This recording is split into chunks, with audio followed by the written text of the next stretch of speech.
rights with no legal review or no restraints? The honourable member. I already answered that question.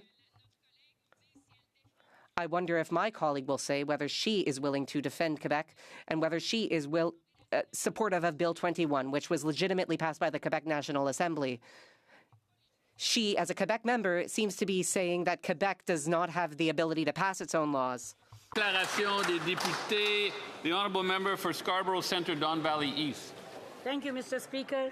Mr. Speaker, yesterday, Canada took an important and historic step, formally recognizing the sovereign state of Palestine.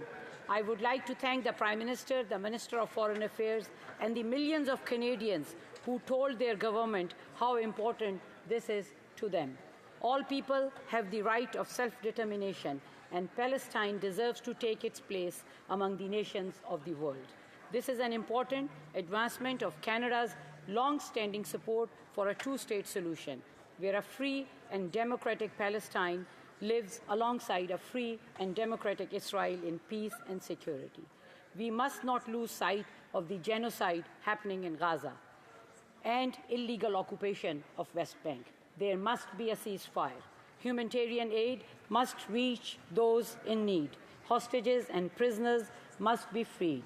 There must be two-way arms embargo. All those responsible for war crimes, including genocide, must... The honourable member for Prince Albert. Mr. Speaker, the riding of Prince Albert and the people of Saskatchewan have an esteemed agricultural history. Our farmers are proud exporters who help feed the world and improve food security for all. Unfortunately, the punitive actions taken by the Chinese Communist Party has unfairly targeted Canadian canola. And in response to this unjust unilateral behaviour, the Prime Minister sent a parliamentary secretary to Beijing. When the Conservative Party was in government, we sent the Minister of Agriculture because we recognized the importance of the canola industry to the Canadian economy. This Liberal government, Mr. Speaker, fails to properly understand the significant negative impacts of this Chinese trade action will have on Saskatchewan, our farmers, and the Canadian economy. It is about time that our Prime Minister recognizes the challenge at hand and shows Canada that our farmers and our jobs are worth fighting for. Mr. Speaker, will the Prime Minister show the resolve needed to defend our farmers and work to end the stalemate in Beijing, or will he just continue to roll over to China and sacrifice Western Canadian farmers? Well done. The honourable member for Brampton South. Mr. Speaker, September marks Ovarian Cancer Awareness Month. Ovarian cancer often goes undetected until late stages. Our government takes women's health seriously. In the last election, we committed to stronger data collection and advanced research, including the use of artificial intelligence to close long-standing gaps in women's and seniors' healthcare. Better data means better outcomes. In Brampton, many are leading by examples, from the Canadian Cancer Society's Run for the Cure to the Lavender Fire Truck campaign in Brampton. I also recognize local organizations like Cancer Warriors and Walnut Foundation and others for their dedication for raising awareness for cancer. Mr. Speaker, I urge all Canadians to prioritize early screening. Early detection can save lives, and it gives families the best chance for successful treatment. Thank you, Mr. Speaker. The honourable member for Oshawa. Mr. Speaker, I rise today with pride on behalf of Oshawa to celebrate a landmark moment for our community. The relocation of the Firewolves franchise to Oshawa is about more than a National Lacrosse League team. It's about investing in youth, local culture, and our city's economic future. And while many assume hockey is Canada's national sport, sorry hockey fans, lacrosse fans know the truth. Lacrosse is actually our national sport. Oshawa's lacrosse roots run deep, from the legendary Green Gaels and their 7 straight Minto Cups to today's Firewolves calling the Tribute Community Centre home. Starting in the 2025-26 season, we'll see new jobs, more tourism, and inspiration for young players. Mr. Speaker, I invite all colleagues to join me in congratulating the Oshawa Firewolves, their players, staff, and fans as we begin this exciting new chapter. Here, here, here. The honourable member for Winnipeg Centre.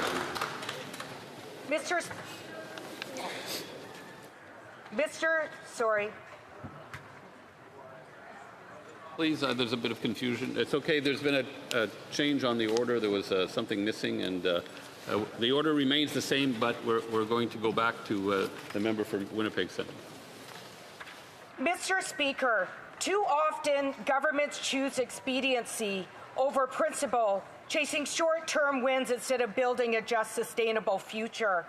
People and the planet pay the price. Like in Canada, wrecking Palestine as a state, but refusing to use its power to stop this genocide, or even allow the entrance of Palestinian Canadians back into the country. They are human beings. They matter. I remember when my grandmother, a Holocaust survivor, finally let us open the family photo albums. My grandfather had forbidden it. The pain was too great. Page after page, I saw children, cousins, nieces, nephews, whose lives were stolen. I grew up without a family because of genocide, Mr. Speaker. Today, I think of Palestinian families facing this devastation, children robbed of futures, parents and grandparents, lonely. Recognition is not enough. We must act now. The Honourable Member for Madawaska-Restigouche. Mr. Speaker, I often say my riding of Madawaska-Restigouche is brimming with talent, and today I'd like to draw attention to an exceptional young woman, Mikencia Charlie Francois, a teenager of Haitian origin who now lives in Edmundston, where she's attending high school at Cité des Jeunes à Sormani. Last July, she published her very first book entitled The Canadian Summer Through My Eyes.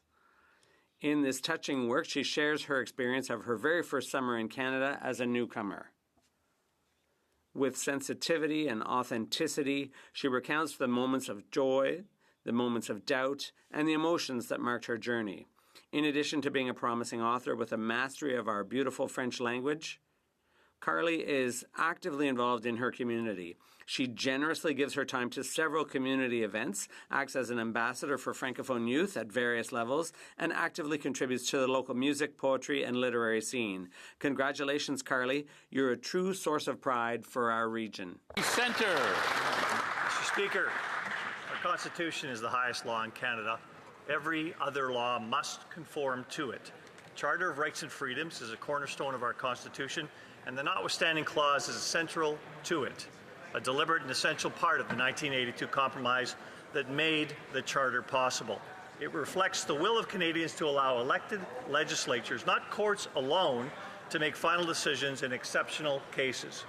Yet this government is asking the court to rewrite our Constitution. This is a reckless overreach with grave consequences, or perhaps a calculated distraction. Distraction from what? Real challenges facing Canadians: high inflation, escalating debt, ever-increasing crime, economic and trade uncertainty. Instead of addressing these mounting issues, the Prime Minister is wedging Canadians and creating an aimless diversion.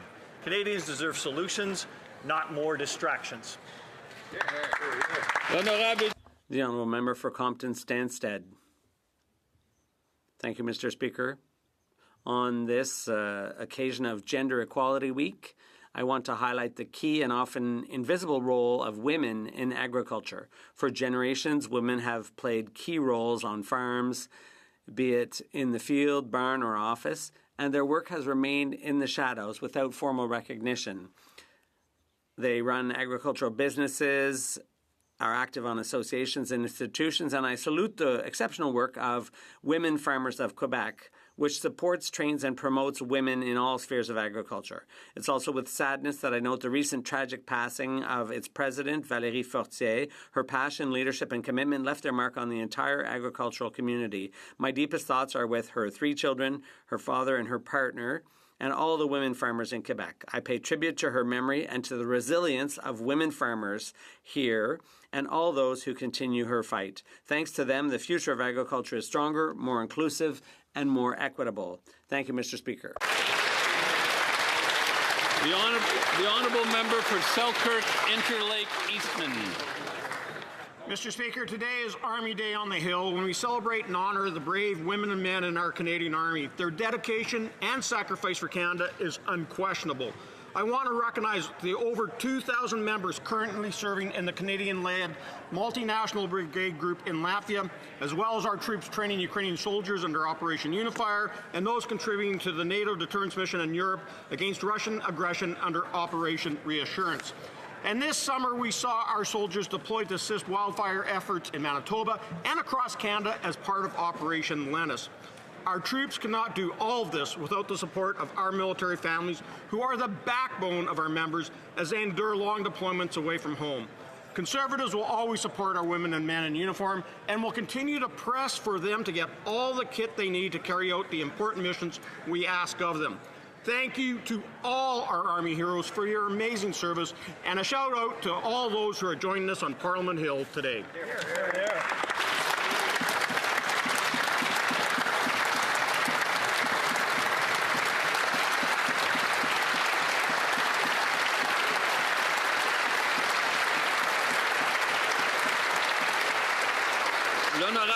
The Honourable Member for Pierre Boucher, Les Patriotes Verchères. Mr. Speaker, municipal elections are underway in Quebec. On November 2nd, Quebecers will go to the polls in over 1,000 municipalities. It will be an evening of high hopes for all the candidates, but it will also mark the end of an era for our elected officials who've chosen not to run for re-election. On behalf of the Bloc, I'd like to thank all the mayors and councillors who've served the public during the last term. You've taken on a role that is often difficult, sometimes rewarding, but always essential, with heart and determination. I'd also like to wish the best of luck to all those who have the courage to put their face on a sign and run for office. Quebecers will make their choice, but there are only winners when thousands of people offer to dedicate their energy and intellect to the well-being of their fellow Quebecers. Finally, Quebecers, get out and vote on November 2nd. The future is in your hands.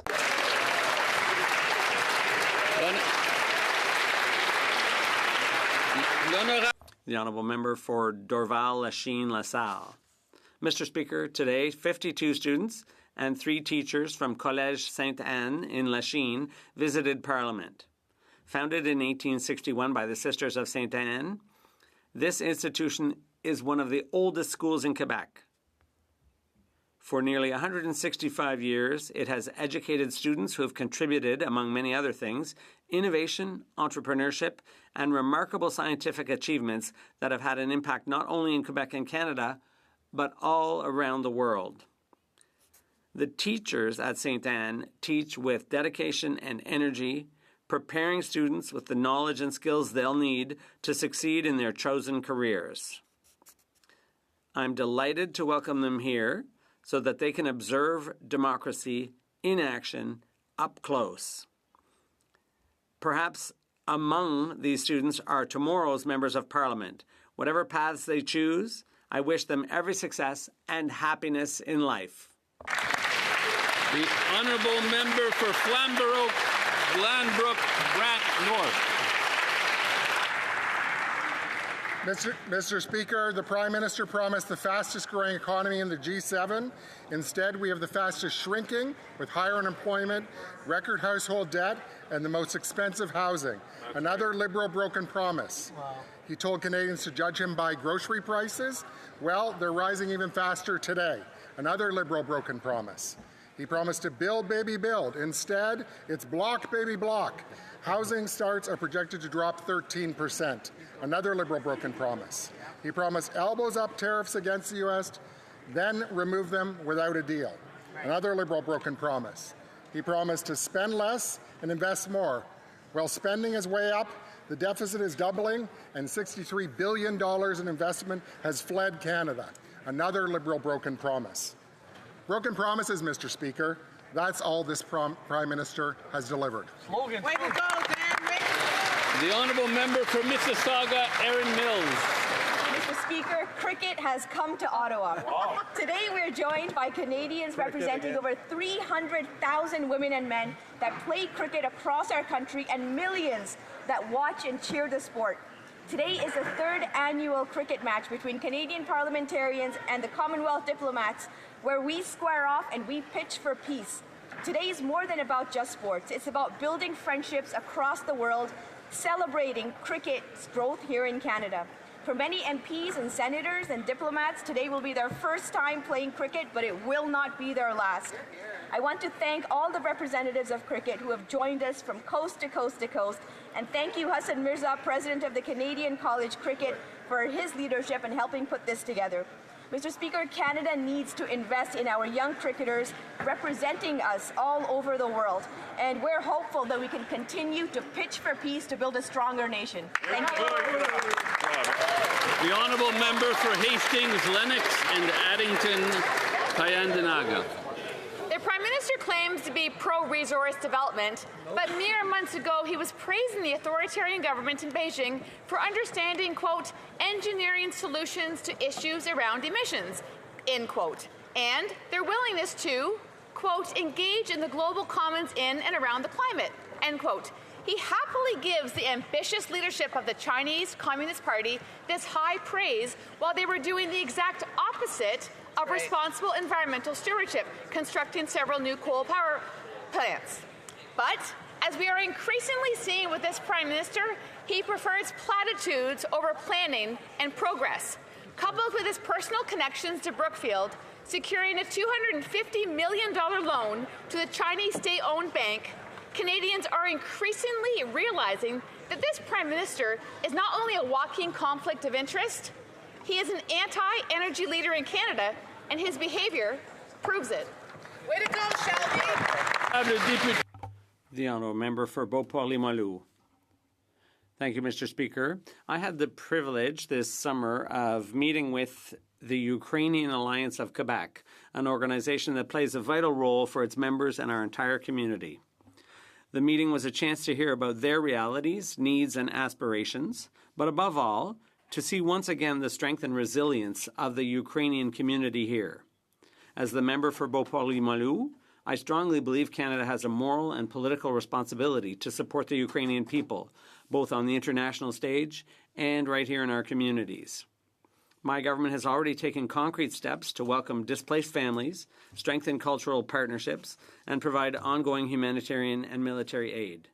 But beyond official gestures, it's human connections and local initiatives like the activities of the Alliance that give real meaning to our solidarity. I'd like to reaffirm that I will be an ally in this cause, as will our government. The honourable member for North Island, Powell River. Well, Mr. Speaker, it looks like the Minister of Public Safety accidentally told the truth. Yesterday, we learned in leaked audio that the minister privately acknowledged what Conservatives have been saying publicly for years, that their attacks on law-abiding firearm owners and their gun confiscation scheme is politically motivated, will do nothing for public safety, is completely unenforceable, and is a giant waste of nearly $1 billion of taxpayer money. This at a time when violent crime has surged and gun crime in particular under this Liberal government is up 130%. Wow. Now, we already know that the minister doesn't know what an RPAL is, that he doesn't know his own government decriminalized hard drugs in BC. How many more failures, scandals, and embarrassing moments does one man need to have before Canadians get a new Minister of Public Safety? The honourable member for Bay of Quinte. Mr. Speaker, this summer an extraordinary business in my riding of Bay of Quinte achieved a fantastic milestone. Sprague Foods hit 100 years of operation. Founded in 1925 as a seasonal cannery in Prince Edward County, the company has grown through 5 generations into the only remaining cannery in the region. From preserving local vegetables and producing soups now found on shelves across Canada, Sprague Foods has stayed true to simple, natural ingredients while adapting to changing markets. In a time when buying Canadian-made products is more important than ever, Sprague Foods is a key partner in supporting our local economy with good jobs and food security. So on behalf of myself and this entire House, congratulations to Sprague Foods on the past century and cheers to 100 more. And Mr. Speaker, I would also like to acknowledge the Canadian Armed Forces we have here today for Army Appreciation Day. Thank you for all your service. Oral questions.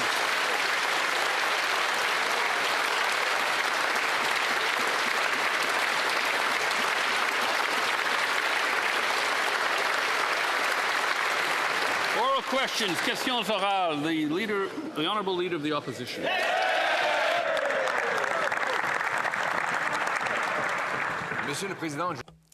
Mr. Speaker, I must admit that I've never seen this before. On Monday, a minister said that his own program would not work. He was caught on recording saying that. Then on Tuesday, he announced that he would go forward with the program. He was right on Monday. It's a waste of $750 million, which will be taken away from our border and police services. It will be used to go after hunters and sports shooters. Will the Prime Minister sack this minister? The Honourable Minister of Public Safety. Merci pour la question. Thank you for the question. Let me just take this opportunity to talk about the compensation program that we launched today. The pilot will take place in Cape Breton. There are roughly, yes, I want to thank the colleagues from Cape Breton for their support, but I also want to thank the police chief, as well as those who are going to step forward and apply for the rebate, Mr. Speaker. This is smart policy. We're moving forward on it, and I fully believe that we will be able to implement this throughout the country over the next year. The Honourable Leader of the Opposition. But he said the exact opposite in the recording, Mr. Speaker. He admitted that confiscating $750 million worth of our arms will not work. And he even made a promise to his renter. He promised to hire 1,000 border agents. Meanwhile, 400% of firearm crimes are from firearms that come up from the border. He lost 600 dangerous criminals somewhere on our streets, and he doesn't even know how to define a firearm or what's a dangerous firearm. So he's not capable of doing his job. Will the Prime Minister sack him? Mr. Speaker, public safety are not binary choices. You could do both, Mr. Speaker. We can ensure that guns are off our streets by ensuring that people who are able to turn in their firearms are able to get compensated for those prohibited weapons. That is what we're doing with the launch of our gun buyback program today. We will continue to make smart criminal justice reforms to ensure that criminals are off our streets and bail is tougher for repeat violent offenders, Mr. Speaker. The Honourable Leader of the Opposition. Well, I have to admit, Mr. Speaker, in all my years here, I've not seen this before. On Monday, a minister says that his program won't work. On Tuesday, he says he's going ahead with the program, a program that will take $750 million away from frontline border and police services to go after Grandpa Joe's hunting rifle, a waste of money that police say they won't implement and that the minister was caught on recording saying they will never implement. He even promised to bail his tenant out of jail if he breaks the law. When will the Prime Minister fire this minister? The Honourable Minister of Public Safety. Mr. Speaker, let's be clear. If Grandpa Joe is using AR-15s to go hunting, I think we have to have a much more serious conversation about hunting. What we're going forward, Mr. Speaker, are 2,500 prohibited weapons, AR-15s that are killing people around the world, including those in mass casualty incidents in Canada, Mr. Speaker. If the Leader of the Opposition wants to have a real conversation about crime, he also has to have a real conversation about guns, Mr. Speaker. The Honourable Leader of the Opposition. Mr. Speaker, that minister did have a real conversation about guns. He was caught on tape admitting that his program won't work because it will go after legitimate hunters and sport shooters rather than after the 80% of guns that are used in crime which come illegally across the border. He admits that his $750 million program won't work. He offered to bail his tenant out of jail if he breaks the rules. He lost track of 6,000 foreign criminals in our country. He admits he doesn't know what a gun license is. More than half of Canadians don't feel safe under his watch. Will the Prime Minister do the only thing that will secure our country and fire this incompetent minister? The Honourable Minister of Public Safety. Serious about public safety if you're not serious about gun crime. My honourable colleague on the other side of the House raises concerns about the illegal flow of guns across the border. When he was in government, he made cuts that made it easier for illegal guns to come across the border. Mr. Speaker, we're going to be adding 1,000 officers at the border. He also has campaigned on a commitment to legalize assault-style weapons and claims they're used for hunting. There are hunters in my community I'd love to introduce him to. They don't shoot deer with AR-15s. The Honourable Leader of the Opposition. Mr. Speaker, it seems the Liberal strategy is to say that the public safety minister is not incompetent enough to be fired because they have, by comparison, an even more incompetent Minister of Justice. I guess everything is relative, Mr. Speaker. And I'm glad that to prove his incompetence, I'm glad he brought up the issue of border security, because we asked the government in an order paper question last week whether they'd keep their promise on 1,000 new border guards. They got back saying not only have they not hired the 1,000 more, they have no plans to do so. More incompetence from this public safety minister. When will the Prime Minister fire him? The Honourable Minister of Justice. Mr. Speaker, with respect to the commitment to hire 1,000 officers at the border, I would point my honourable colleague opposite to the election campaign platform that Canadians across the country, including of the riding of Carleton, supported to make sure that we would defend our border against the flow of illegal guns and drugs into Canada.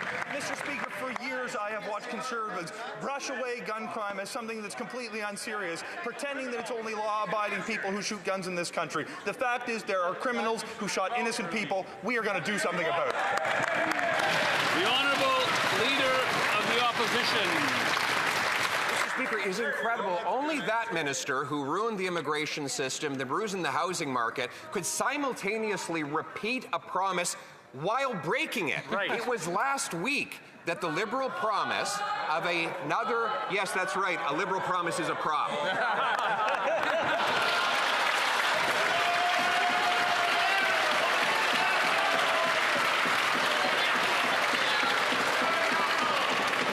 The honourable member knows that he can't use props. Yeah.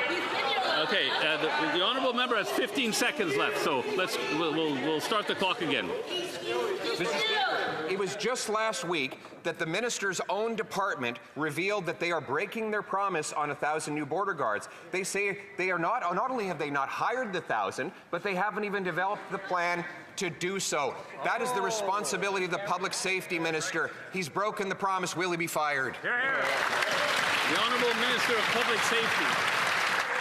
Mr. Speaker, on April the 28th, Canadians gave this government a mandate to do many things, including hiring a new 1,000 CBSA and 1,000 RCMP officers. I'm sorry, Mr. Speaker.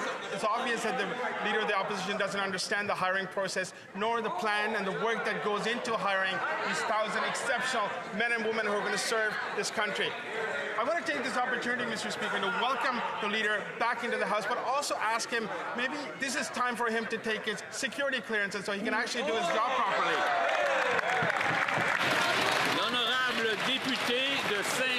The Honourable Member for Saint-Jean.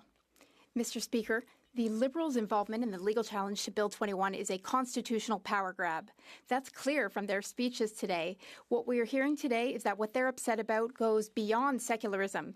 Their concern is that Quebec could use the notwithstanding clause to pass laws that Ottawa disagrees with. So they want to weaken the clause, which is Quebec's only tool to avoid being subordinated to Ottawa and to its courts.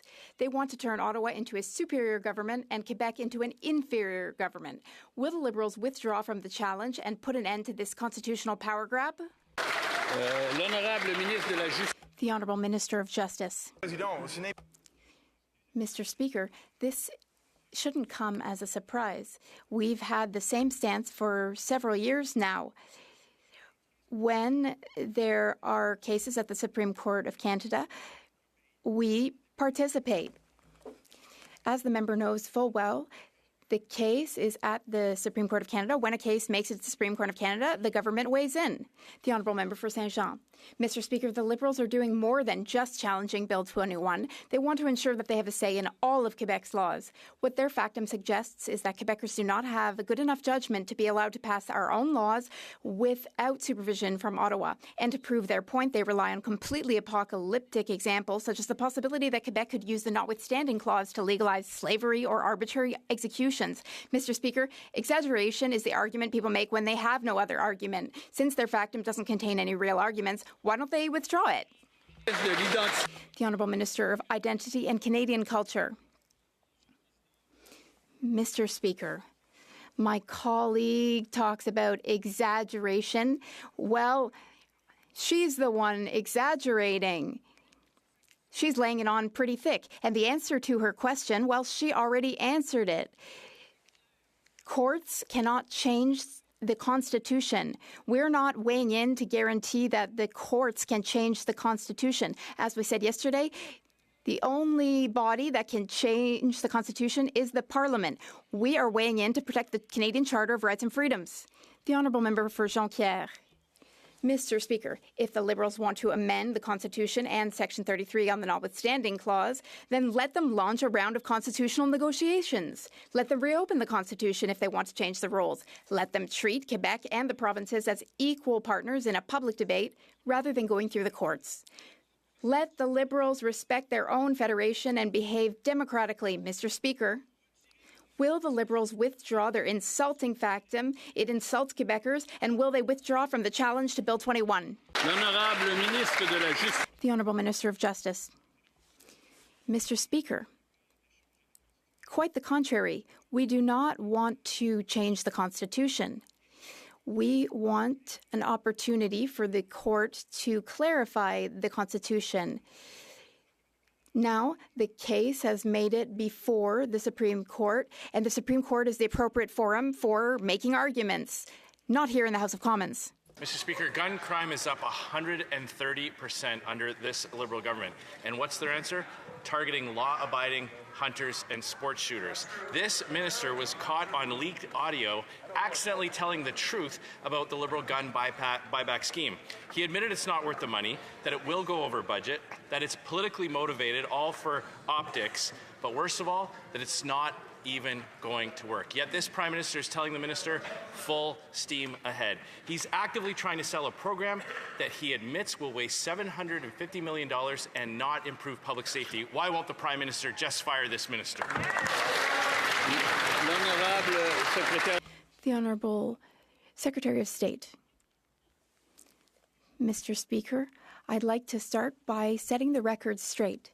The program, which was announced at noon today, will buy back assault weapons. This will not affect hunters. I repeat, this will not affect hunters. All reasonable hunters do not need to use assault-style weapons, which will be bought back. That's what we announced today.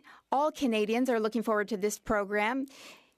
We've been talking about this since 1999, since the terrible feminicide.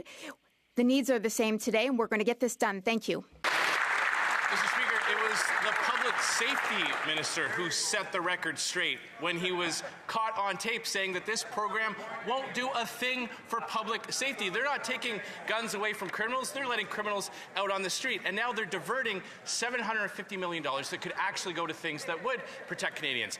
That's money being diverted away from the border where illegal guns and drugs could be stopped. It's $750 million that's not going to new border agents to deport foreign criminals. Mr. Speaker, why won't this Prime Minister just do the right thing and fire this incompetent public safety minister?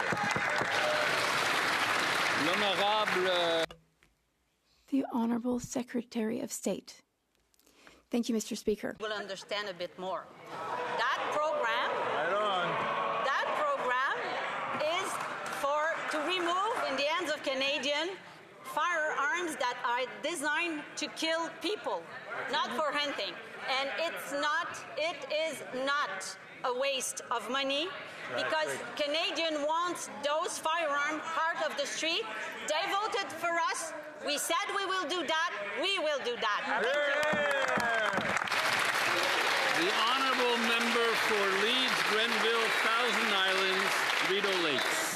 In a leaked audio recording, the Liberal Public Safety Minister said that their gun buyback program won't keep Canadians safe and that it's a waste of money. Well, we agree on both counts, but he's pressing ahead. And he launched an assault on licensed law-abiding gun owners today. But gun crime is up 130% under these Liberals, that Liberal minister and that Prime Minister. The minister's job is to keep Canadians safe, and he's saying himself that this $750 million program won't do that. Will the Prime Minister fire his minister. The Honourable Minister of Public Safety. Thank you, Mr. Speaker. This opportunity, I appreciate the opportunity to be able to clarify what we're doing, Mr. Speaker. First and foremost, whatever the member opposite said is factually incorrect. I support this policy, Mr. Speaker. That's why I brought this forward today at 12:30 this afternoon. I, along with several of my colleagues here, as well as Police Chief of Cape Breton, as well as the Deputy Commissioner of the RCMP, announced the compensation program as a pilot first in Nova Scotia, and we will be expanding it across Canada, Mr. Speaker. I invite the party opposite to get on board and to ensure that guns are off our streets. The Honourable Member for Lethbridge. Oh, sorry, my mistake. Leeds, Grenville, 1,000 Islands, Rideau Lakes. Well, Mr. Speaker, you'll have to accept my apologies if I don't take the Public Safety Minister at his word today, if instead we take him at his word from Monday, when he said that the program was a waste of money, it wasn't going to keep Canadians safe, and if it's such a good idea, and it's not going to target people who are not breaking the law, why was he offering to bail his buddy out of jail? How could his friend be targeted, unless, of course, this was going to target licensed, law-abiding firearms owners? The OPP have said no, they won't participate. A Crown Corporation Canada Post won't participate. It's $750 million that could hire cops to keep Canadians safe. That's not what they're focused on. Will the PM fire the minister? The Honourable Minister of Public Safety. Mr. Speaker, this afternoon we were able to launch the assault-style firearms compensation program. It starts first off in Cape Breton, Nova Scotia, with a pilot. It'll last for 5 to 7 weeks, Mr. Speaker. From there, we will expand it across Canada. This is what Canadians voted for on April the 28th. They gave us a mandate to implement this program, Mr. Speaker, and we will be implementing this program. We will ensure that those prohibited weapons, including AR-15s, are off our streets, Mr. Speaker. Honourable Member for Lethbridge. Well, Mr. Speaker, the reality is that after releasing violent offenders and targeting law-abiding citizens of this country, such as sports shooters or hunters, gun crime has actually surged by 130% under this Liberal government. The Public Safety Minister admits that it's simply a gun grab rather than accomplishing anything good for Canadians. He has confessed that he doesn't know what an RPEL is, and he has sponsored a bill that undermines civil liberties. He is mired in conflict of interest concerns, so would the Prime Minister finally do the right thing and fire this incompetent minister?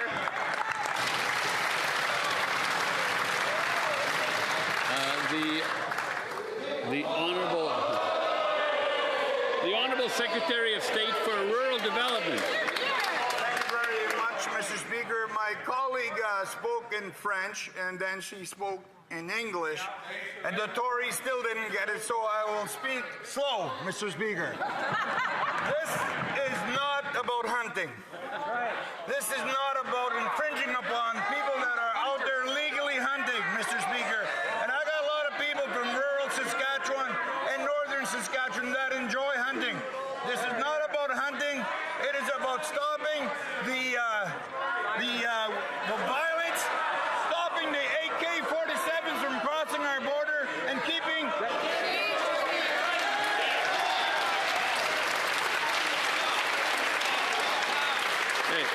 L'honorable député de Bellechasse. The Honourable Member for Bellechasse, Les Etchemins, Lévis. The Minister of Public Safety was caught in leaked audio admitting in a recording that the Liberal gun confiscation program is not worth the $750 million he's about to spend on it. Mr. Speaker, he knows it, we know it. This program will accomplish nothing other than inconveniencing law-abiding Canadians like hunters. The program will not reduce gun crime, which has increased by 130% under these Liberals. Canadians do not trust this minister to implement a policy that he himself acknowledges is ineffective. The only option is for the minister to resign. Will he do so? The Honourable Secretary of State. I thank my colleague for her question in French.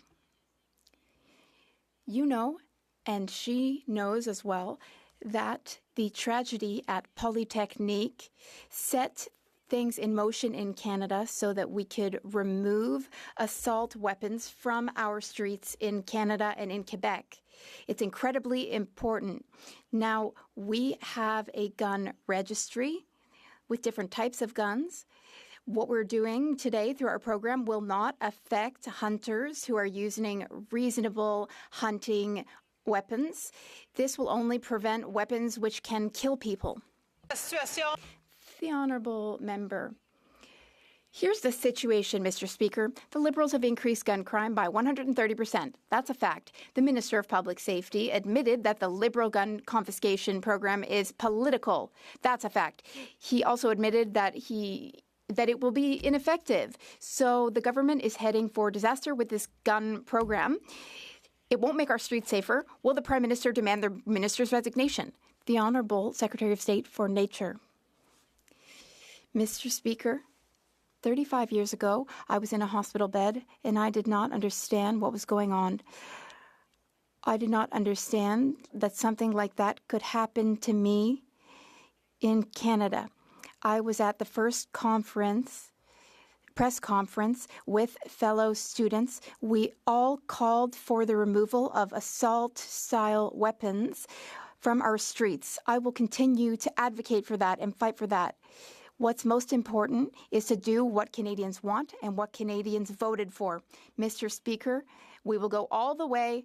We will go forward with our program, and hunters will be able to continue to hunt. The Honourable Member for Rivière-du-Nord.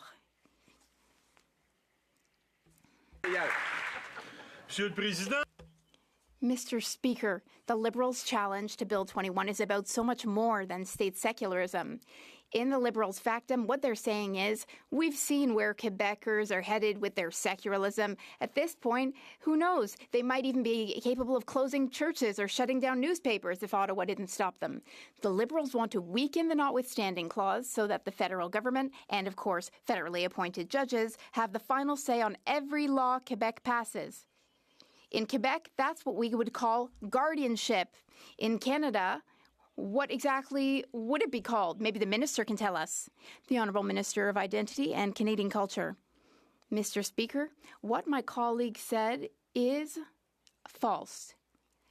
Our intervention, our factum to the Supreme Court is to defend rights and freedoms.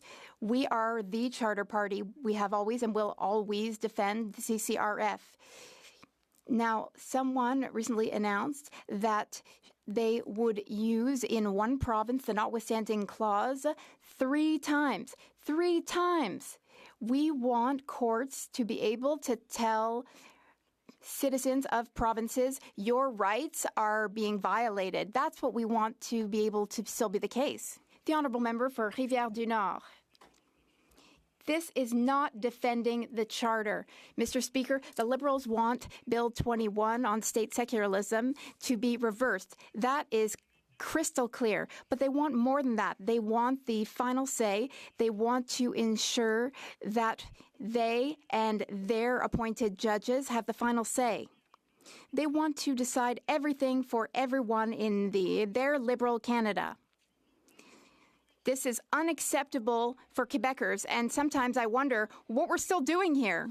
The Honourable Minister of Identity and Canadian Culture. Mr. Speaker, I'd like to remind my colleague that during the last federal election, Quebecers elected 2 times more Liberals than Bloc Québécois members. 2 times more. And why did Quebecers do so? They know that we're here for them, that we stand up for their rights, and that we work well with provinces and territories. Just last week, I met with 2 representatives of the Government of Quebec to announce a project for 20 million housing units, 10 million at market price. Mr. Speaker, we can work with provinces and territories, all while defending the Canadian Charter of Rights and Freedoms.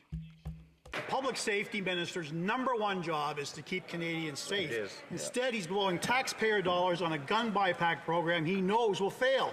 The Toronto Police Association has slammed it as useless, and they're right. Almost every gun used in Toronto crime last year was smuggled, the overwhelming majority from the U.S.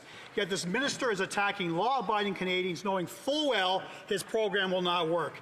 The minister has failed to do his job. Will the Prime Minister fire this incompetent minister?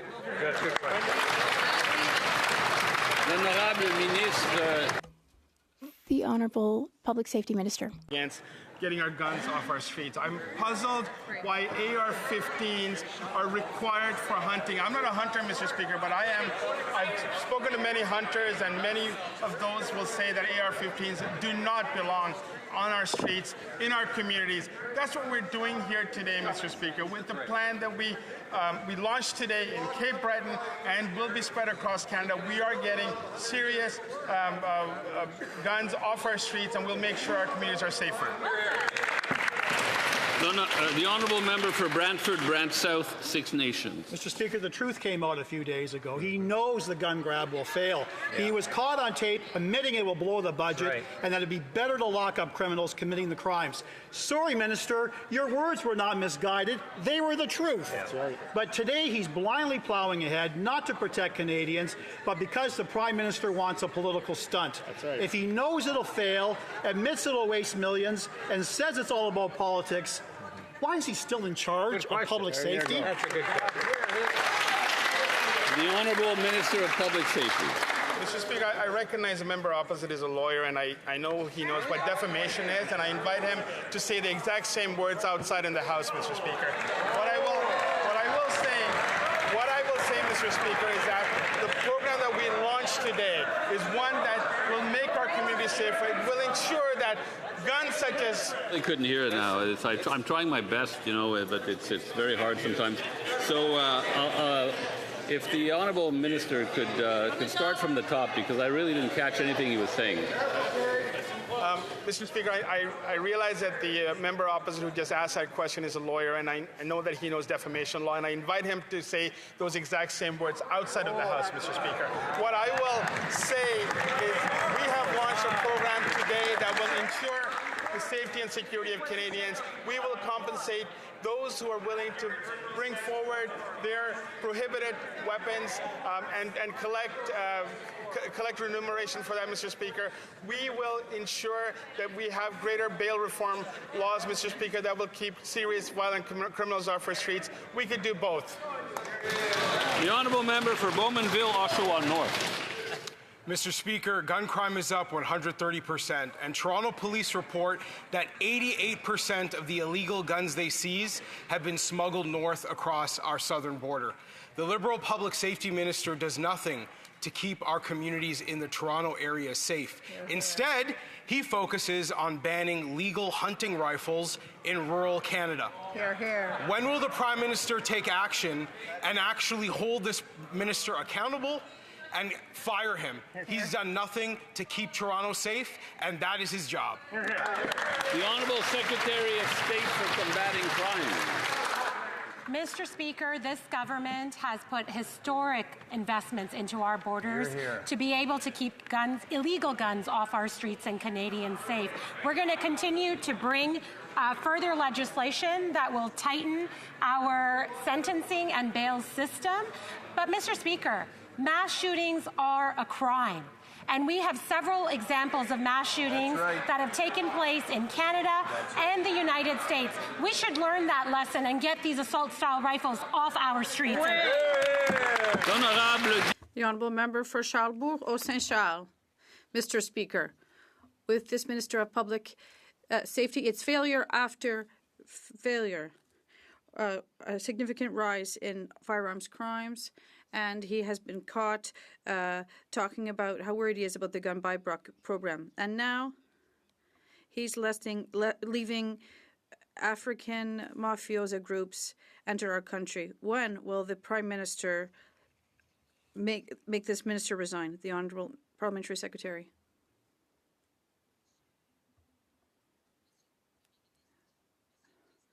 Mr. Speaker, sorry.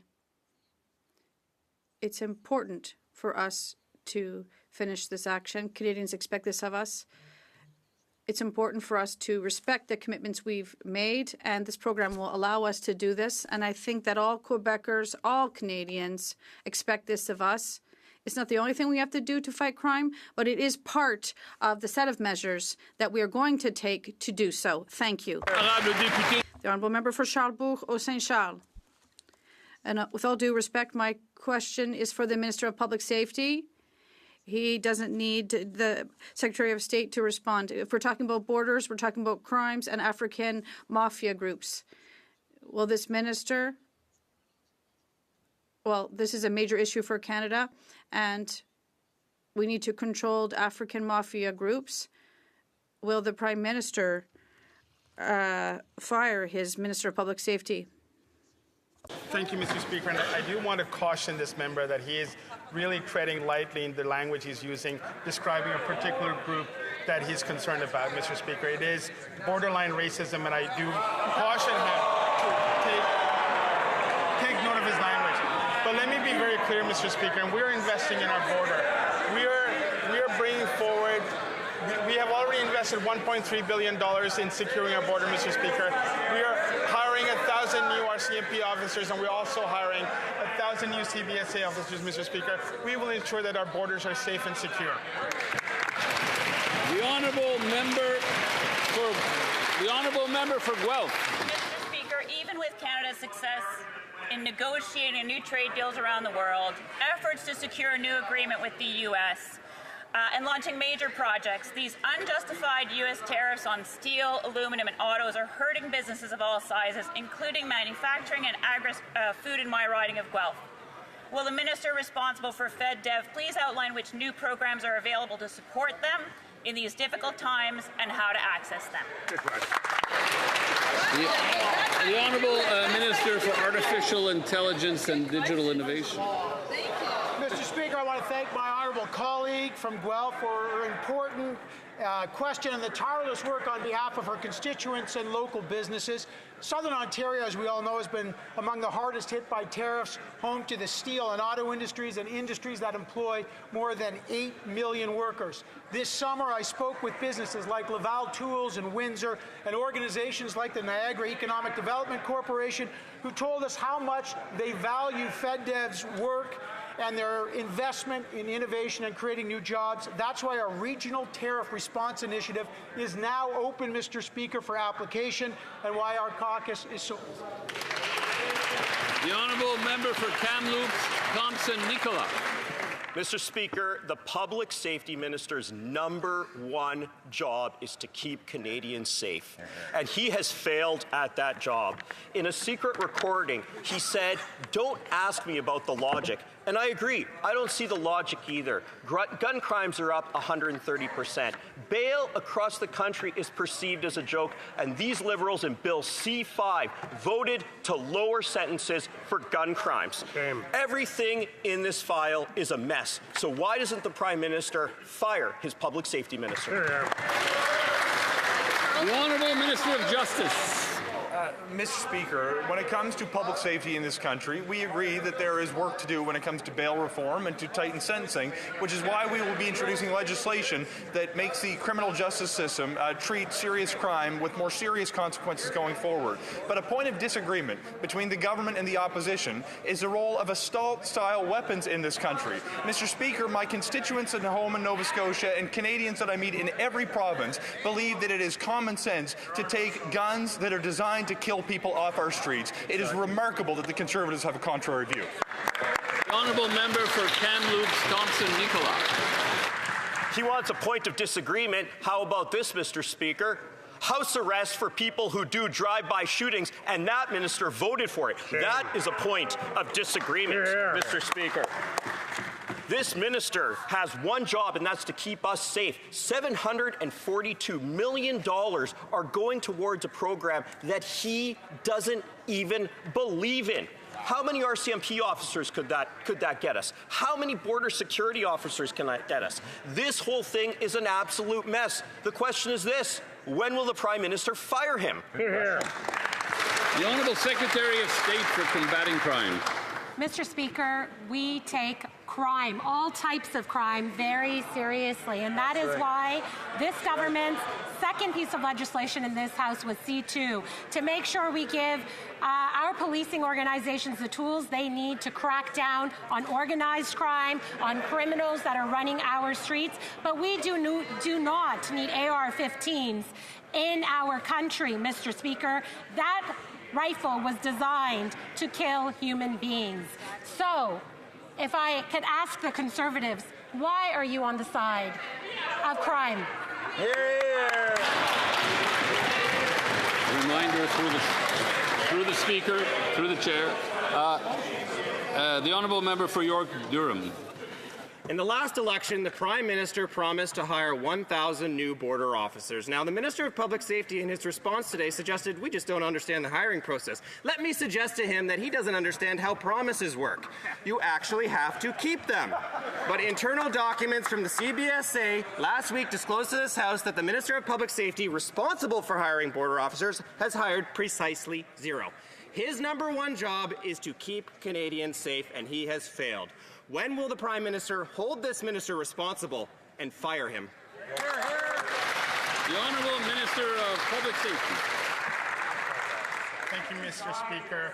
We made a promise in the last election, Mr. Speaker. On April the 28th, Canadians gave us a mandate, and we're fulfilling that promise this afternoon, Mr. Speaker. We've launched the compensation program where in Cape Breton, as a starting point, we were piloting the ability for individual owners who have prohibited firearms to turn it in to law enforcement, who will collect it, who will inspect it, and who will then advise on the compensation, Mr. Speaker.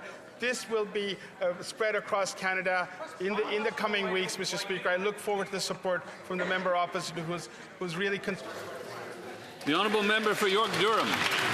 Mr. Speaker, the minister says he's taking this seriously, but his own response to this House tells a very different story. Not only has he failed to hire a single new border officer, he doesn't even have a plan to hire any. He has failed to keep the government's promise, failed to hire new border officers, failed to stem the flow of illegal guns across the border, and failed to keep Canadians safe, his one and only job. So when will the Prime Minister hold this minister accountable and fire him? The Honourable Minister of Public Safety.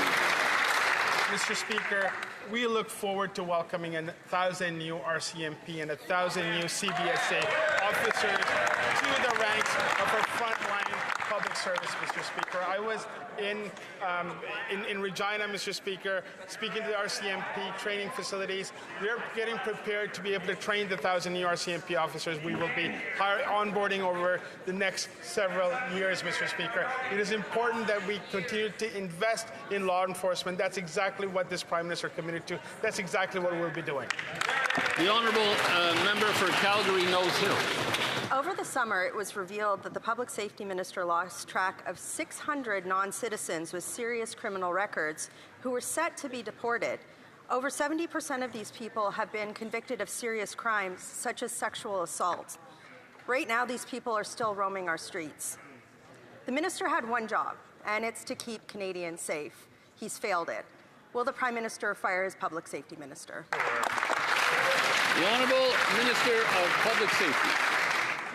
Mr. Speaker, this year we are on target to remove over 20,000 individuals who do not meet the requirements to be in Canada, Mr. Speaker. It is a record level of removals in Canadian history, and we're working towards ensuring that this is accelerated even further.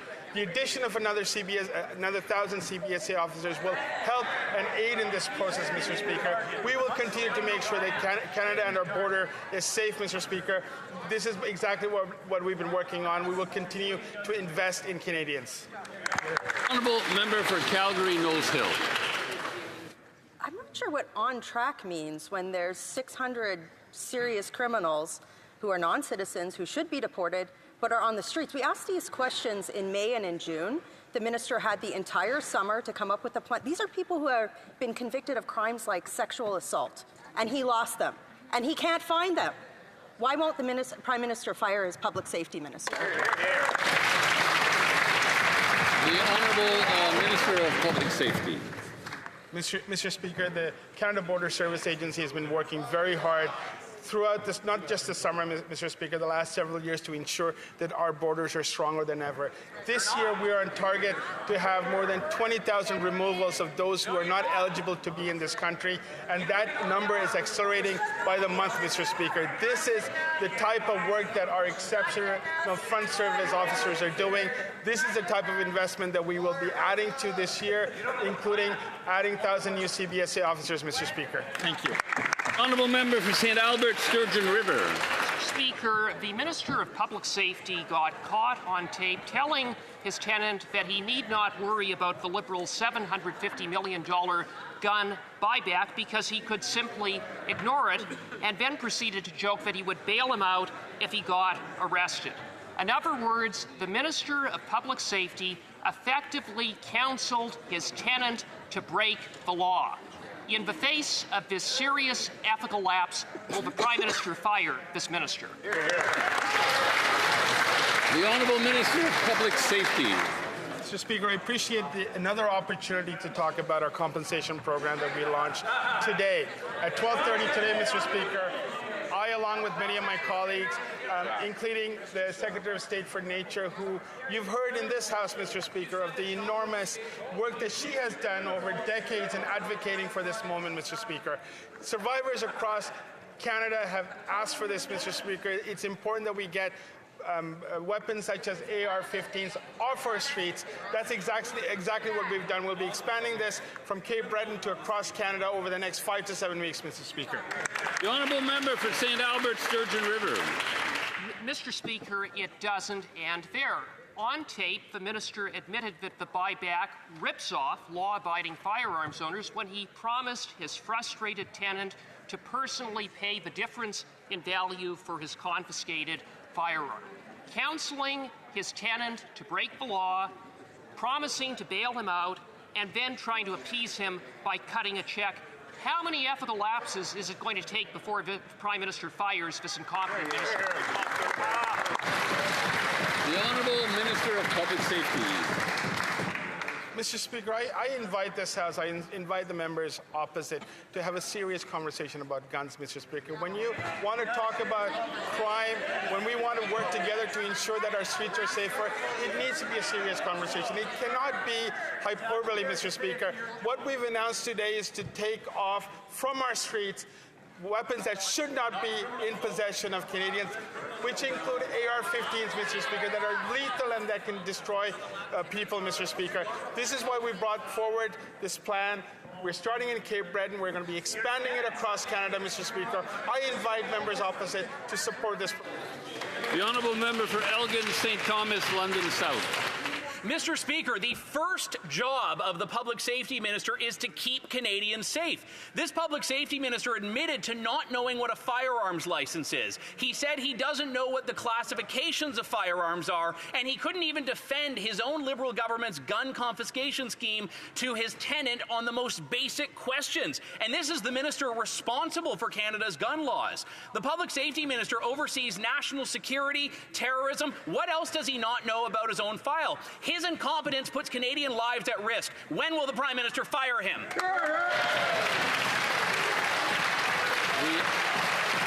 Honourable Minister of Public Safety. Mr. Speaker, the member opposite, I'm told, understands weapons, understands firearms. I want to ask him a very simple question, Mr. Speaker. Why do we need AR-15s in our communities? Why do we need it in our neighborhoods? Why do we need it on our streets, Mr. Speaker? Can that member tell this House why we need that type of weapons on our streets, making it more harder, making it unsafe for Canadians, Mr. Speaker? The Honourable Member for Avalon. Mr. Speaker, the 2025 wildfire season has been the second worst wildfire season on record, with communities across the country, including my home province of Newfoundland and Labrador, facing devastation and thousands of Canadians forced from their homes. Can the Minister of Emergency Management give us an update on what the House and how our government supported Canadians and the wildfires response?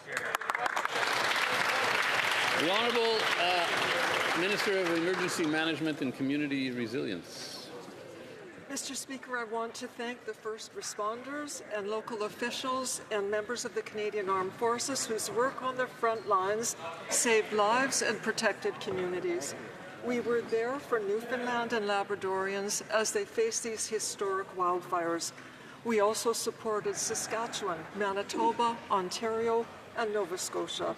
In true Canadian form, the provinces and territories stepped up to help one another when more resources were needed. While many face a long road to recovery, we'll continue to support Canadians with focus, determination, and unity. The honourable member for Edmonton Gateway. Keeping Canadians safe is the Public Safety Minister's #1 job. But the rising number of extortion cases in this country is out of control. Surrey police say that the number of cases they're investigating since June have tripled. Canadians continue to live in fear of their houses being shot at or businesses being burnt down or much, much worse. Meanwhile, the minister continues to make empty promises of additional RCMP officers, but they haven't been hired yet.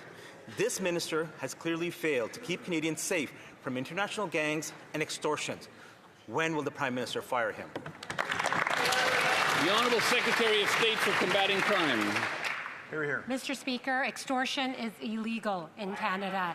It carries a very stiff penalty. The Conservatives would like people to believe that it is legal to extort people. It is not. There are minimum sentences that extortion carries. Right. We've created a national task force that is working and monitoring all extortions and connecting police agencies across this country. Many arrests have been made. We won't stop there. We'll continue to go after extortionists. It's illegal, and they will be put behind bars. The honourable member for Abbotsford South Langley.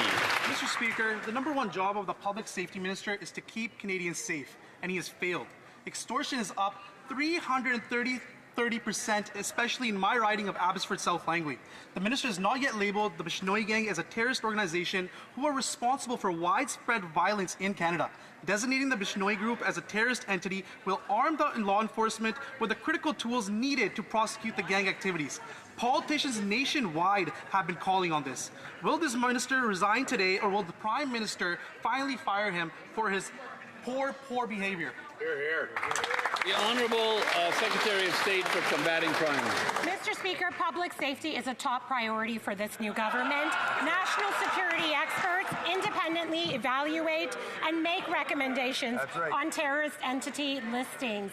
This work is ongoing, and we hope to have a decision very soon, Mr. Speaker. The Honourable Member for Calgary Skyview. Mr. Speaker, extortion cases have skyrocketed by 330%. This past Saturday night, my community was targeted by Bishnoi terrorists who carried out a shooting followed by an attempt to extort the victim. This gang is actively threatening innocent Canadians, causing fear in neighborhoods like mine. Yet, this minister has failed to label them as a terrorist organization. My question to the Minister of Public and Safety is simple. Will this minister resign, or will the Prime Minister fire him today? The Honourable Secretary of State for Combating Crime. Mr. Speaker, it is the RCMP that first came out to expose the Bishnoi Gang in this country as an organization that is actively working in our neighborhoods. It is a crime to extort Canadians. We will go after them. We've created a national task force to address this issue. Our national security experts are independently evaluating the listing of Bishnoi as a terrorist organization. I hope they will arrive at a decision soon so that we can continue to keep our communities safe. The Honourable Member for Hamilton Centre. Mr. Speaker, Canada's new government has been elected on the promise to spend less, invest more, and make government more efficient. Can the President of Treasury Board update this House on the red tape review he has been recently launched, and how it will help ensure more effective service delivery for Canadians? Honourable President of the Treasury Board. Thank you, Mr. Speaker. I'd like to thank my honourable colleague for this question.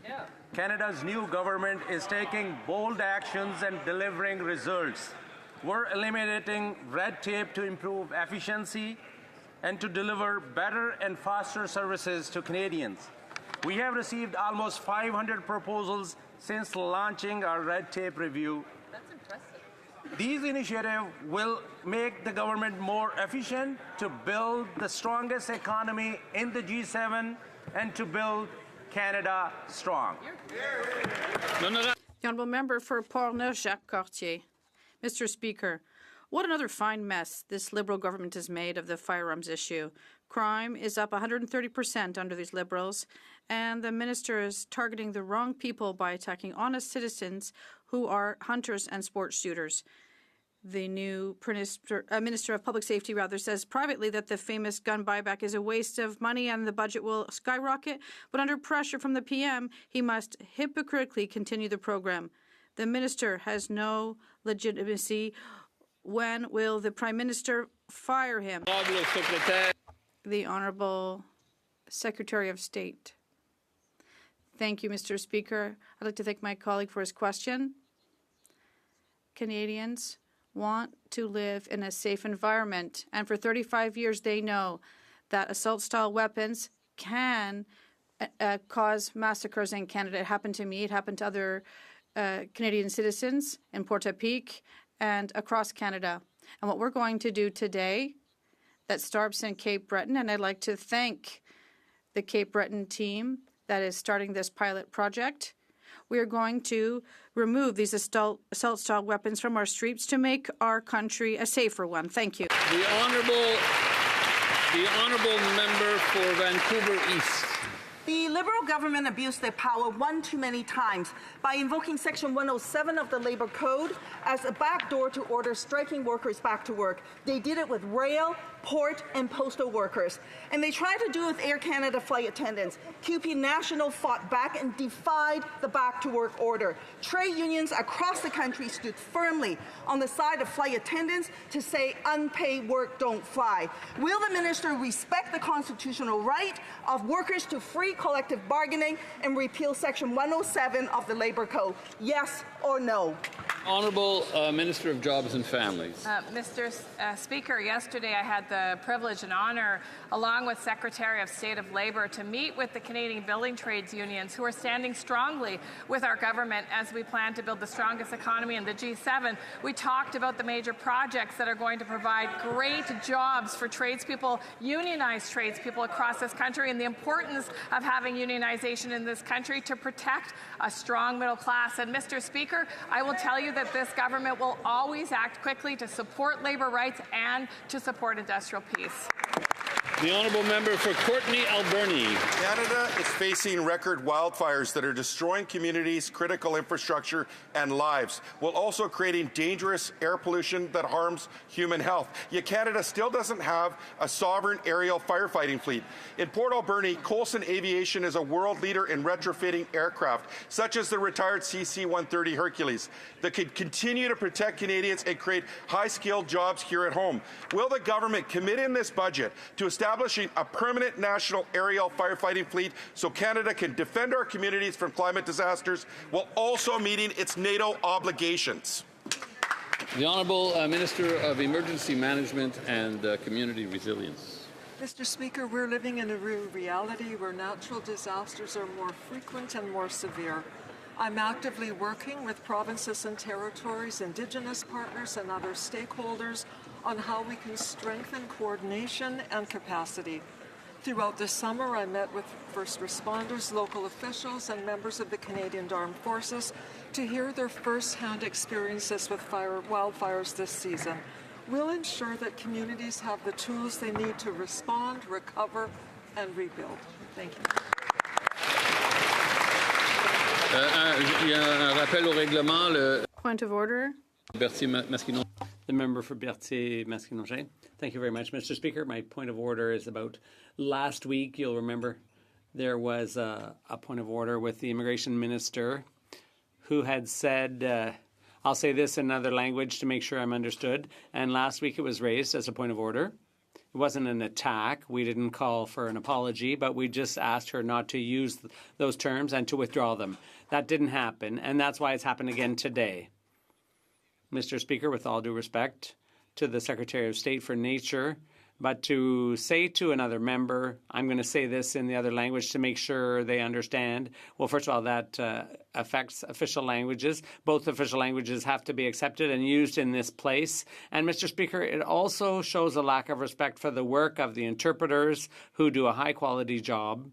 And if there's someone who doesn't hear what's said, I would strongly recommend they wear their earpiece and that helps keep the noise down if people will just use their earpieces instead of shouting. I won't call for the Secretary of State to withdraw those remarks because it didn't work last week, but could you at least remind everyone here to have respect for the use of the language of our choice and for the work of our interpreters who do outstanding work? Thank you.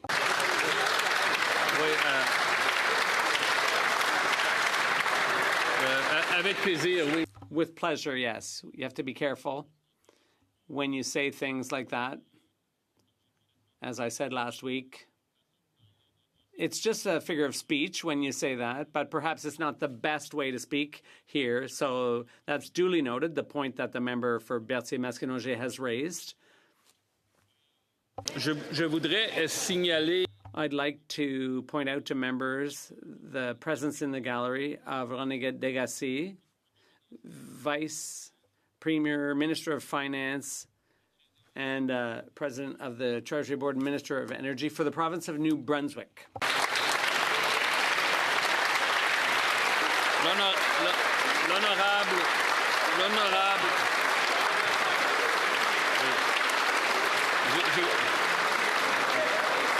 J'ai pas terminé. L'honorable. I'm not finished. There's the Honorable Jean-Claude Damour, Minister of Education, Training and Labor, and for Intergovernmental Affairs, and for Immigration for the province of New Brunswick.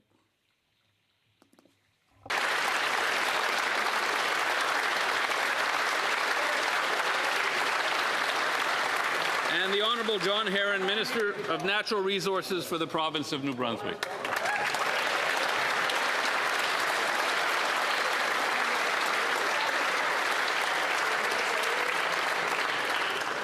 It being 3:16, the House will now proceed to the taking of the deferred recorded division on the motion of Mr. Scheer relating to the business of supply. Calling in the members.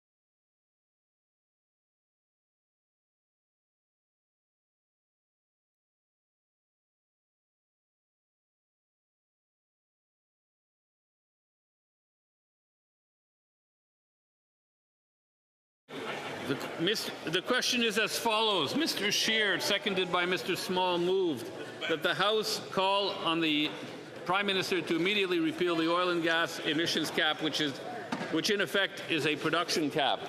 The 10-minute period for members voting electronically has started, and the House will now proceed to the vote for members participating in person. All those in favor of the motion will please rise. Mr. Doherty. Mr. Doherty. Mr. Schmale. Mr. Schmale. Mr. Brock. Mr. Brock. Mr. Bazan. Mr. Bazan. Mrs. Block. Mrs. Block. Mrs. Thomas. Mrs. Thomas. Mr. Dentel. Mr. Deltel. Mr. Paulus. Mr. Paulus. Ms. Dancho. Ms. Dancho. Mr. Chong. Mr. Chong. Mrs. Stubbs. Mrs. Stubbs. Mr. Barlow. Mr. Barlow. Mr. Albus. Mr. Albus. Mr. D'Entremont. Monsieur D'Entremont. Mr. Small. Mr. Small. Mr. Mazer. Mr. Mazer. Mr. Jennis. Mr. Jennis. Mr. Brassard. Monsieur Brassard. Mr. Moore. Mr. Moore. Mr. Beltud. Monsieur Berthold. Mr. Workington. Mr. Workington. Mrs. Cramp-Nyman. Mrs. Cramp-Nyman. Mrs. Roberts. Mrs. Roberts. Mr. Morin. Mr. Morin. Mr. Ross. Mr. Ross. Madame Vien. Madame Vien. Mr. Godin. Monsieur Godin. Mr. Martel. Monsieur Martel. Mr. Cooper. Mr. Cooper. Mr. Lloyd. Mr. Lloyd. Mr. Caputo. Mr. Caputo. Mr. Van Popta. Mr. Van Popta. Mr. Kelly. Mr. Kelly. Monsieur Généreux. Monsieur Généreux. Monsieur Gould. Monsieur Gould. Mr. Viss. Mr. Viss. Mr. Tucker. Mr. Tucker. Mr. Steinley. Mr. Steinley. Mr. Lobb. Mr. Lobb. Mr. Baldinelli. Mr. Baldinelli. Mr. Davidson. Mr. Davidson. Mr. Malello. Mr. Malello. Mr. Calkins. Mr. Calkins. Mr. Lawrence. Mr. Lawrence. Mr. Muse. Mr. Muse. Mr. Waugh. Mr. Waugh. Ms. Rude. Ms. Rude. Mrs. Goodrich. Mrs. Goodrich. Mrs. Falk, Battleford, Sloydminster, Meadow Lake. Mrs. Falk, Battleford, Lloydminster, Meadow Lake. Ms. Gladue. Ms. Gladue. Mr. Majumdar. Mr. Majumdar. Mr. Ho. Mr. Ho. Mr. Shipley. Mr. Shipley. Mr. Bragdon. Mr. Bragdon. Mr. Redekop. Mr. Redekop. Mr. Tolmie. Mr. Tolmie. Mr. Malet Kapiskising Timmins Mushkagawak. Monsieur Malet Kapiskising Timmins Mushkagawak. Monsieur Lefebvre. Monsieur Lefebvre. Mr. Arnold. Mr. Arnold. Mrs. Gallant. Mrs. Gallant. Mr. Reid. Mr. Reid. Mr. Epp. Mr. Epp. Mr. Williamson. Mr. Williamson. Mr. Falk Provencher. Mr. Falk Provencher. Mr. Diot. Mr. Diot. Mr. Macaulay. Mr. Macaulay. Mr. Menegakis. Mr. Menegakis. Mrs. Wagenthal. Mrs. Wagenthal. Mr. Abuteyev. Mr. Abuteyev. Mr. Motz. Mr. Motz. Mr. Dalton. Mr. Dalton. Mr. Dowdle. Mr. Dowdle. Mr. Cram. Mr. Cram. Mr. Lewis Essex. Mr. Lewis Essex. Mr. McLean, Calgary Centre. Mr. McLean, Calgary Centre. Mr. Patzer. Mr. Patzer. Mr. Giovanni. Mr. Giovanni. Mrs. Anstey. Mrs. Anstey. Mr. Au. Mr. Au. Mr. Babber. Mr. Babber. Mr. Bailey. Mr. Bailey. Mr. Bélanger, Sudbury Est, Manitoulin, Nickelbelt. Mr. Bélanger, Sudbury Est, Manitoulin, Nickelbelt. Mr. Bexty. Mr. Bexty. Mr. Bonk. Mr. Bonk. Mrs. Borelli. Mrs. Borelli. Ms. Kobenia. Ms. Kobenia. Ms. Cody. Mrs. Cody. Mr. Davies, Niagara South. Mr. Davies, Niagara South. Mr. Dawson. Mr. Dawson. Mrs. DeRitter. Mrs. DeRitter. Mr. Gill, Calgary Skyview. Mr. Gill, Calgary Skyview. Mr. Gill, Brampton West. Mr. Gill, Brampton West. Mr. Gill, Calgary McKnight. Mr. Gill, Calgary McKnight. Mr. Gill, Windsor West. Mr. Gill, Windsor West. Mr. Kimmich. Mr. Kimmich. Mr. Gill, Abbotsford, South Langley. Mr. Gill, Abbotsford, South Langley. Mr. Groslo. Mr. Groslo. Mr. Guglielmin. Mr. Guglielmin. Mr. Gunn. Mr. Gunn. Mr. Hardy. Mr. Hardy. Mr. Holman. Mr. Holman. Mr. Jackson. Mr. Jackson. Mr. Kibble. Mr. Kibble. Mrs. Kirkland. Miss Kirkland. Mrs. Conans. Mrs. Conan. Ms. Cronus. Mrs. Cronus. Mr. Currick. Mr. Currick. Mr. Ma. Mr. Ma. Mr. Mahal. Mr. Mahal. Mr. Mantle. Mr. Mantle. Mr. McKenzie. Mr. McKenzie. Mr. Reynolds. Mr. Reynolds. Mr. Rowe. Mr. Rowe. Mr. Stevenson. Mr. Stevenson. Mr. Strauss. Mr. Strauss. Que tous ceux qui s'opposent à la motion veuillent.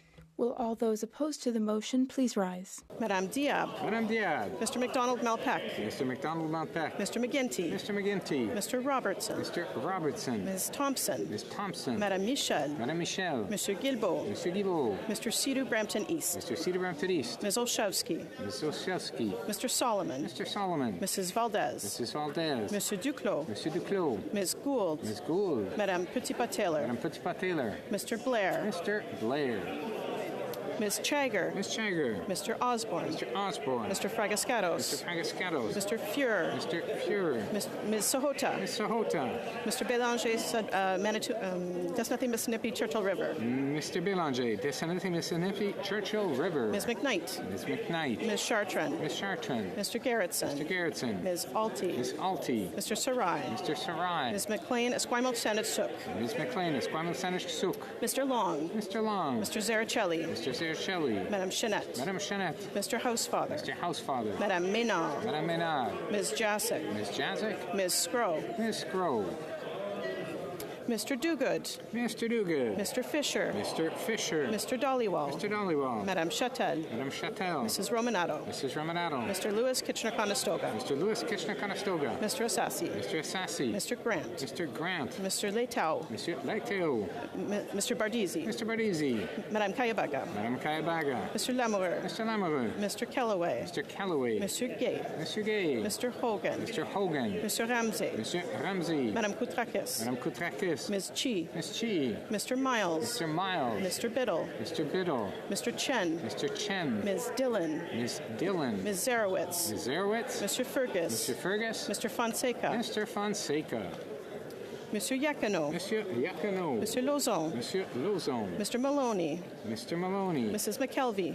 Mrs. McKelvey. Mr. Gasparo. Mr. Gasparo. Madame Rochefort. Madame Rochefort. Mr. Casey. Mr. Casey. Madame Fortier. Madame Fortier. Mr. Oliphant. Mr. Oliphant. Mr. Baptiste. Mr. Baptiste. Mr. Clausen. Mr. Clausen. Madame Lavac. Madame Lavac. Mr. Turnbull. Mr. Turnbull. Ms. Church. Ms. Church. Mr. McKinnon, Coquitlam, Port Coquitlam. Mr. McKinnon, Coquitlam, Port Coquitlam. Mr. Morrissey. Mr. Morrissey. Ms. Cedar Brampton South. Ms. Cedar Brampton South. Ms. Vandenbelt. Ms. Vanderbilt. Mrs. Zaid. Mrs. Zaid. Ms. Yip. Ms. Yip. Mr. Ailson. Mr. Ailson. Madame Lapointe, Rivière des Mille-Îles. Madame Lapointe, Rivière des Mille-Îles. Mr. Baines. Mr. Baines. Mr. Coteau. Mr. Coteau. Ms. Hepfner. Miss Hefner. Madame Lapointe Sudbury. Madame Lapointe Sudbury. Mr. Sousa. Mr. Sousa. Mr. Carr. Mr. Carr. Ms. Akan. Ms. Akan. Mr. Al Saoud. Mr. Al Saoud. Madame Auguste. Madame Auguste. Mr. Chang. Mr. Chang. Mr. Clark. Mr. Clark. Mr. Connors. Mr. Connors. Madame Dandurand. Madame Dandurand. Mr. Danko. Mr. Danko. Mr. Deschênes-Thériault. Mr. Deschênes-Thériault. Ms. Fancy. Ms. Fancy. Mr. Fanjoy. Mr. Fanjoy. Mr. Greaves. Mr. Greaves. Ms. Harrison. Ms. Harrison. Ms. Hurtle. Ms. Hurtle. Monsieur Joseph. Monsieur Joseph. Monsieur Lavoie. Monsieur Lavoie. Mr. McDonald Cardigan. Mr. McDonald Cardigan. Mr. Mallet Bay of Quinty. Mr. Mallet Bay of Quinty. Ms. Miedema. Ms. Miedema. Madame Mingarelli. Madame Mingarelli. Ms. Nathan. Ms. Nathan. Ms. Wien. Ms. Wien. Mr. Tumba. Mr. Tumba. Ms. O'Rourke. Ms. O'Rourke. Ms. Royer. Ms. Royer. Mr. Saini. Mr. Saini. Mr. Sahi. Mr. Sari. Mr. Sawatsky. Mr. Sawatsky. Ms. Sodi. Ms. Sodi. Mr. St. Pierre. Mr. St. Pierre. Ms. Tesser Dirksen. Ms. Tesser Dirksen. Monsieur Villeneuve. Monsieur Villeneuve. Monsieur Watchhorn. Monsieur Watchhorn. Monsieur Garon. Monsieur Garon. Monsieur Simard. Monsieur Simard. Monsieur Perron. Monsieur Perron. Monsieur Bonin. Monsieur Bonin. Monsieur Sainte-Marie. Monsieur Sainte-Marie. Madame Larouche. Madame Larouche. Monsieur Beaulieu. Monsieur Beaulieu. Monsieur Barcelou Duval. Monsieur Barcelou Duval. Monsieur Blanchette Jonca. Monsieur Blanchette Jonca. Ms. Gazan. Ms. Kazan. Mr. Johns. Mr. John. Ms. May. Ms. May. La Chambre attendra. The House will now wait for the end of the electronic voting period before proceeding.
Je désire informer la Chambre que la période de...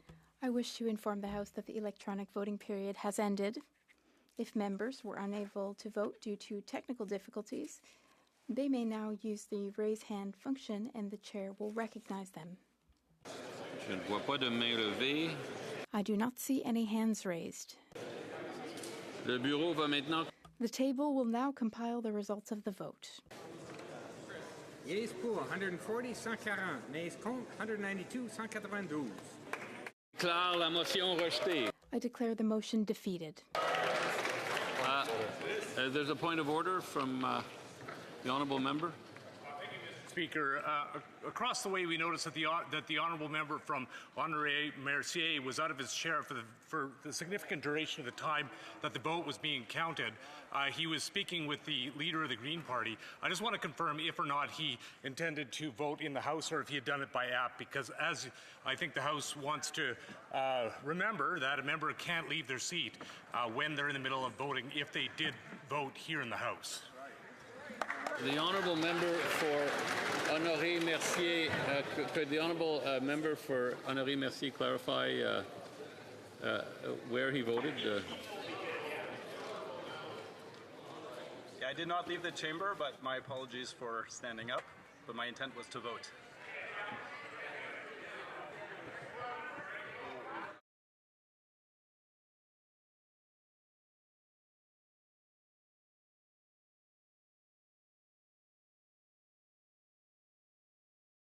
Unfortunately, the members must remain in their seat when voting in the chamber, and so on.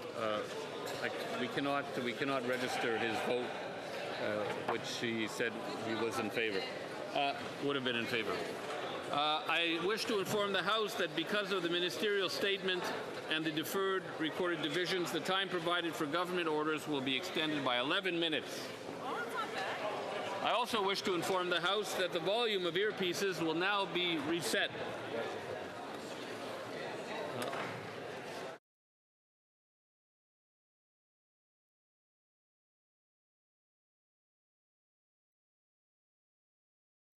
Couple of seconds for people to leave the chamber quietly.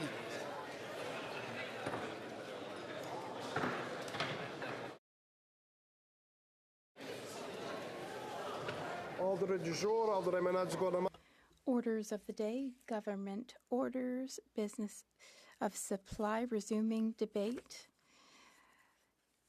on the bill of Mr. Fortin on constitutional powers of Quebec and the provinces. I'll ask the member for Jean-Pierre to wait a moment.